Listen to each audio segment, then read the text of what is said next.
members to the floor, but as you can see, most of the members are actually there right now. Discussing this bill, and while I have a number of members sitting here, if I could respond to Majority Leader, I very much appreciate his consideration. I appreciate really what happened today. We had a good debate. Some of you listened, and we had a good vote to table, and we won that vote. And as any of you know, if you've ever been through the process of trying to get an amendment up and try to develop the support you need, to win a vote like that is it's a good day here in the Senate. But I'm afraid it is starting to feel a little like the House. I remember when I was in the House when the Medicare bill would not pass, the Medicare Part D, and we kept the vote open for 3 hours. Twisting arms, changing minds, until the Republicans got what they wanted. I'd hope the Senate would be different. Our rules are different. We can't hold the vote open that long, but by using tabling and then bringing back up like we're doing now, we're doing exactly the same thing. It's interesting, and I will take exception to the House and Nancy Pelosi not taking the time to work this through. I think anyone who looks at the language will see that the Senate version only deals with 5 out of 100, 5% of the earmarks that we pass.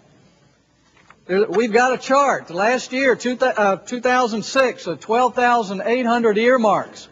Under the Senate provision, only about 500 would be included. The public is not going to believe that we're disclosing earmarks. And so if we're going to disclose earmarks, let's disclose them all. The House did have the good sense, after seeing what that did to the ethical appearance of the House when the Medicare bill was held open for 3 hours until the majority got what it wanted. They now have in their ethics rules. They have that you cannot, I'll just read the rule. It's Clause 2A of Rule 20 is amended by inserting after the second sentence the following sentence. A record vote by electronic device shall not be held open for the sole purpose of reversing the outcome of such vote. They know what that does to the appearance and the culture of the House. Now, we didn't hold the vote open, but it's been less time than was held open for that Medicare vote, and we're back here re-voting something after some arms have been twisted. And if that's the culture we want in the Senate, I think you should stop saying that you have a higher culture than the House, because I believe that the new Speaker, Nancy Pelosi, is sincere in wanting to disclose what we're doing so the American people will know how they're spending their money. This is not a careless bill, and it's something that's been done with a lot of thought. We won this vote fair and square, and it's going to happen to all of you.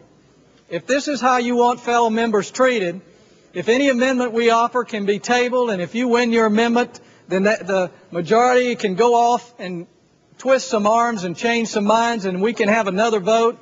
If that's how we're going to do business, then I think it's time the American people know it, and we might as well set this whole ethics bill aside because it's all pretense anyway.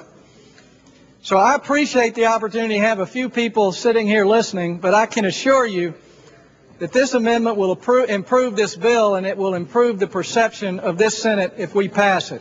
So I thank you. Mr. President, will the gentleman yield? I will yield. Mr. President, I just wanted to ask the gentleman from South Carolina to tell us what is the difference in your amendment from the underlying bill, and how does it improve the transparency that we are all seeking? I thank the Senator. And I would welcome any input into this bill. We've adopted the exact language that Speaker Pelosi insisted on just for the definition of earmarks. But the most important part, remember, is in the Senate bill, no matter what we do with transparency, it only applies to 5% of the earmarks. It doesn't apply to federal earmarks, the type of earmarks that got Duke Cunningham in trouble. Those need to be disclosed. It doesn't apply to the report language in conference reports, which include 95% of all the earmarks we do. So there's no way for the media or the public to look in on what we do, regardless of how we try to do transparency on that 5%, and say that we're doing anything to make this place more transparent. So that's the main difference. And we can get into the tax provisions. We use the definition that the House did, but we do include tax-based earmarks or tariff-based earmarks.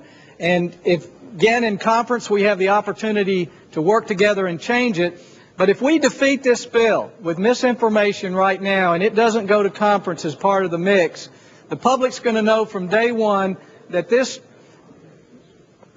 idea of being open and transparent is just a scam. And so if we're going to do it, let's do it to all the earmarks, and then let's discuss how the best way is to do it.